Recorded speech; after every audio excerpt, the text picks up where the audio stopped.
day everyone. So how to make mail merge in Microsoft Word. So first, open Microsoft Word and create a new document or open an existing one.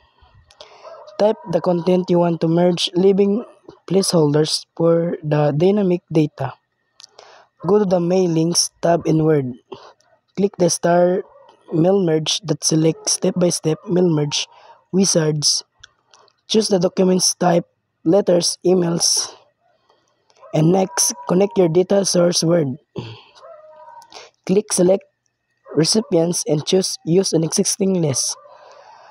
Browse to your Excel file and select it.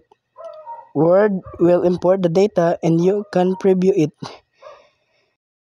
Insert a merge file. Click Insert Merge File and select the corresponding file name address. Word will insert the file code name address. Preview and finish.